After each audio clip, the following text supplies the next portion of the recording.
What is the creepiest glitch in the Matrix you have experienced? An unseen force may have tried to lure me off the road to my death by altering reality. Title sounds ridiculous, but hear me out. Also TL, Doctor at the bottom. This happened a few years ago. I was driving through East Pennsylvania, and I'm giving this girl I had just met at a friend's house that night a ride back to her place. Now, getting to her house involves going down a one-lane road that I had driven on at least 100 times prior to this. At one section, the road meanders around a ridge by making a big right turn, then it does a sharp turn left after a couple hundred yards, and then right again where these two logs laying on the side of the road make a kind of X shape on the ground. Very distinctive landmark, at least for me. This is the way this road has always been. So there we are, trying to find topics to talk about to keep the car ride from becoming awkward since we hardly know each other. We take a right turn, round the bend, then a sharp left turn and then there's a left turn up ahead. Immediately my body goes into fight or flight mode. I remember thinking this isn't right, I know there's a right turn here. This is not what is supposed to be here. We both felt dead silent and just looked ahead in confusion. The road about 100 yards in front of me just turned left and disappeared off into the woods. To the right there was nothing, just the side of a hill and some trees. It looked completely natural, not like a mirage or anything, yet it felt so strange and almost intentionally deceptive. None of this made sense. I knew these roads. As we approached the turn, I decided that I'm not going down that road. Something bad was down that road, so I just made the irrational decision to turn right instead and hope for the best. The girl in the car put her hands on the dashboard to brace for impact. My eyes were still fixated down the left-turning road as I started steering to my right, and then as my gaze shifted towards the direction I was now driving in, suddenly I could see the correct road in front of me again. Everything was back to normal.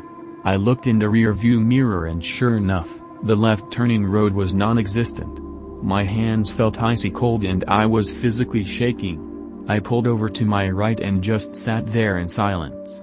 We contemplated going back to investigate, but just looking at the road behind me gave me a sick feeling in my stomach. She felt it too. We decided to get the hell out of there and that was that.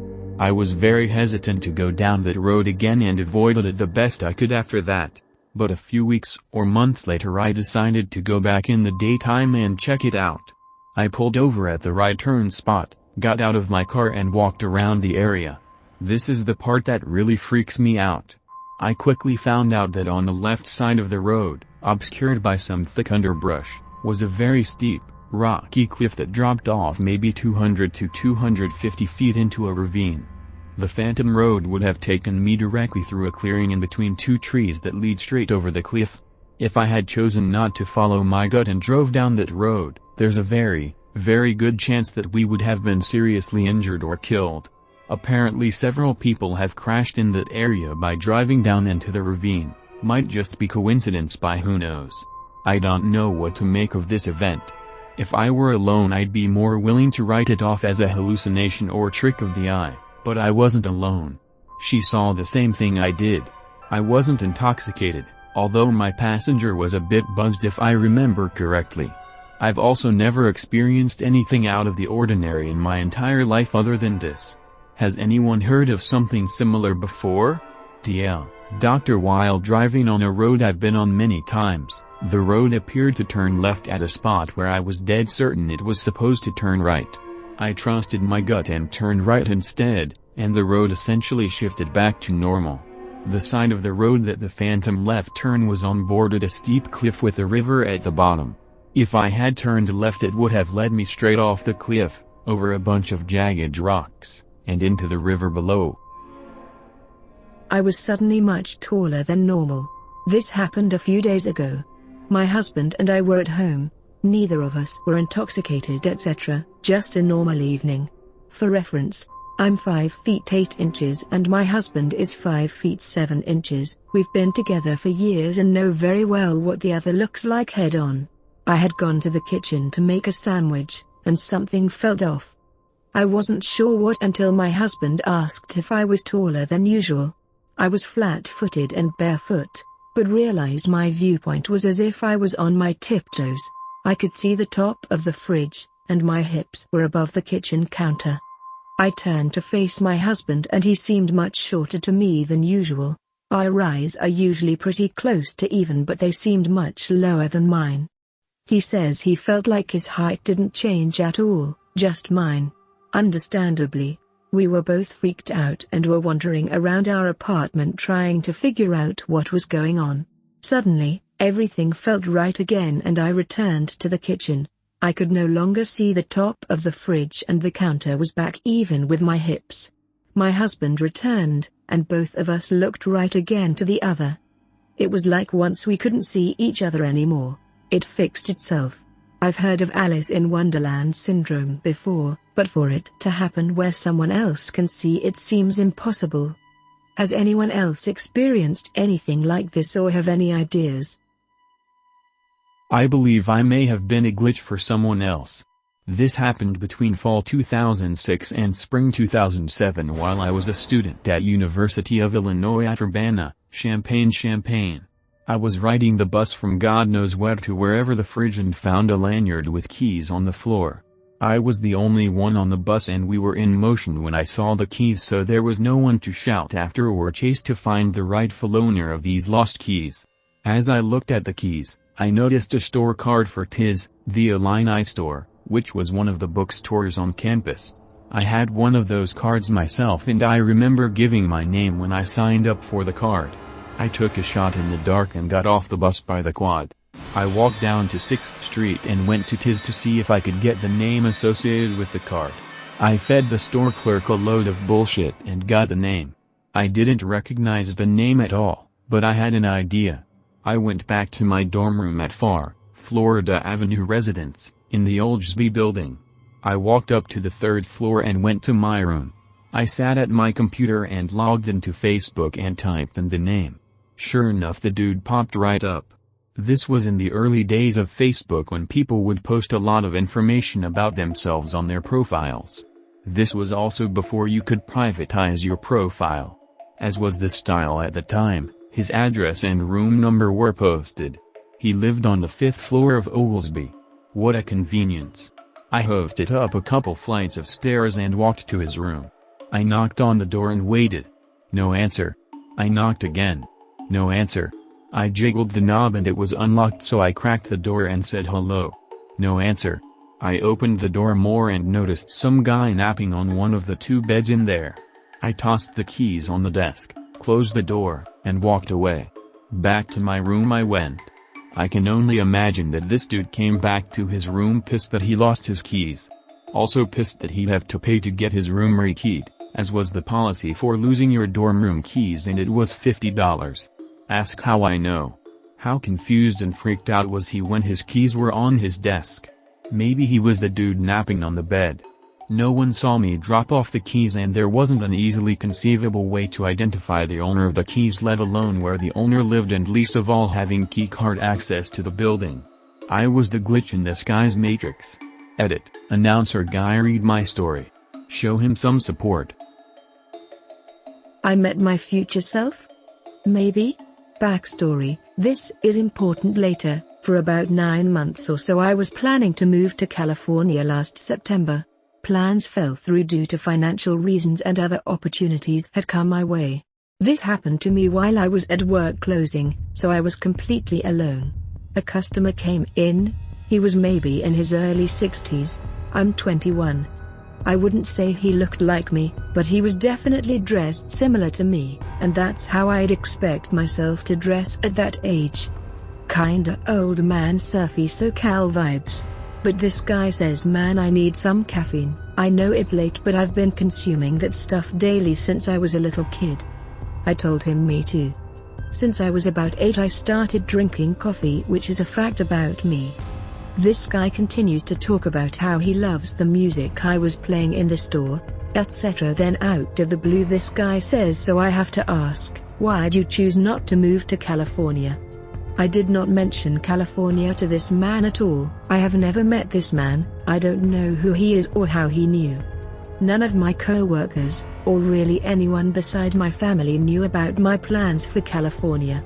I served him his drink, and as he walked out he said, "You'll go, maybe not now, but you love that place." Again, I never spoke about California to him, but he knew I was planning to move there and he knew I loved that place. He walked out and I have not seen him since. I asked my parents and anyone who knew about my plans if they had told anyone, more specifically an older man. They all said no per my request to keep it on the down low. To this day I am still in awe. My friend seems to have just disappeared from the face of the earth. And I don't mean went missing, just disappeared with nobody recalling her ever existing. So 2 years ago I went on vacation to Spain. It was a package tour for teens. I befriended a guy and a girl there, who were a few rooms away from me in the hotel. Since we were over 18 we were allowed to hang out alone outside of the hotel, and so he practically spent the whole trip just walking around town and drinking together. I clearly remember adding the girl, let's name her X, on Facebook and talking to her on Messenger, since that's how the three of us were planning our days. I even started a group conversation with X and that boy, let's name him Y. Fast forward to today, it was her birthday, so I wanted to wish her happy birthday on Messenger, and she just wasn't in my contacts. I thought maybe she unfriended me because of my copious amount of shitpost. But looking her up on Facebook didn't bring up anything. I decided to ask why, whether he'd heard from her recently, and he said he never met that girl. I looked through all the people me and X both added on FB during our trip, and even asked some of them about her. Nobody seems to recall meeting X. Y claims we were hanging out with another girl, who I do know and spoke to on the trip, but never hung out with. I don't know what to make of it and I'm kind of freaking out. I'm thinking maybe my mental health is much worse than I thought. But honestly, there's a huge difference between mild seasonal depression and hallucinating a person for 2 weeks straight. Edit. Thank you for the advice regarding downloading my FB activity. With the help of a friend, who's much better with technology-related stuff, I did it. And we've been digging through both my Facebook history and Messenger, unfortunately to no avail. Edit 2. I also looked into my country's missing persons cases database, since it's public and she's not there. Edit 3. I contacted my psychiatrist, and as much as he considers the whole thing weird, he is convinced it isn't enough to diagnose me with schizophrenia.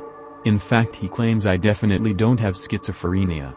I also emailed the company that organized that trip, but didn't get any feedback on whether my friend was in their documents yet.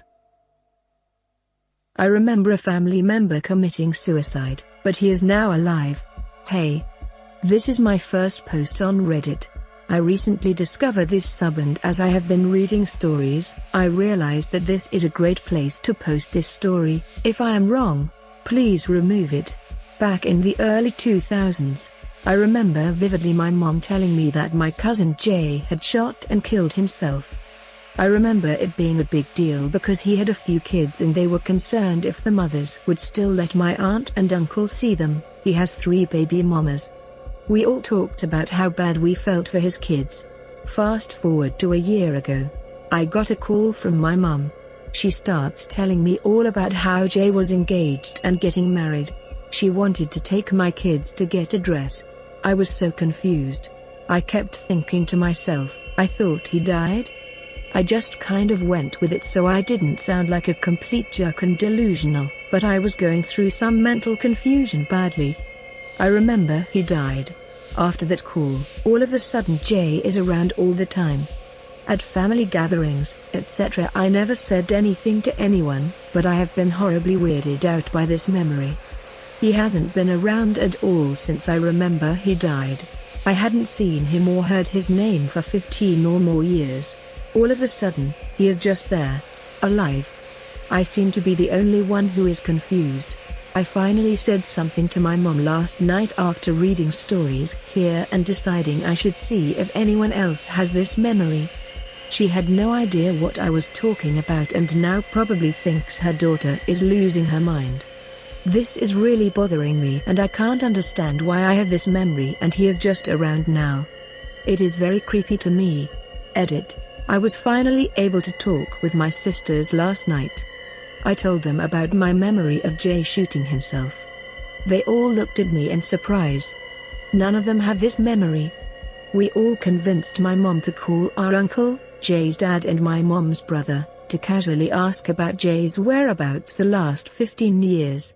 My uncle told her that he just disappeared for about 10 years after an argument with them, and they just figured he was mad and would come back when he got over it. Apparently they have all been talking again for 3 or more years before I found out he wasn't dead after all. None of this explains why my memory was different. He wasn't in jail as most people have commented. That would be pretty messed up to only make me believe he was dead and not the rest of my family. It's a complete mystery. My dog told me he died. My dog was sick and the only vet was 2 hours drive from my house in the mountains, so I had to leave him overnight. The vet assured me he would be okay and not to worry. I went home to bed around 4 a.m. I woke up and saw my dog at the foot of my bed just staring at me. I jumped out of bed and he was gone. I immediately called the veterinary office. It was a 24-hour vet when the night shift girl answered. I said, "My dog is dead, I just saw him." She asked me my dog's name, then told me she had just checked his kennel 30 minutes ago and he was fine. I asked her to check again. She came back to the phone a few minutes later and said, "You're right, he's dead." Thank you for watching. Please like and subscribe.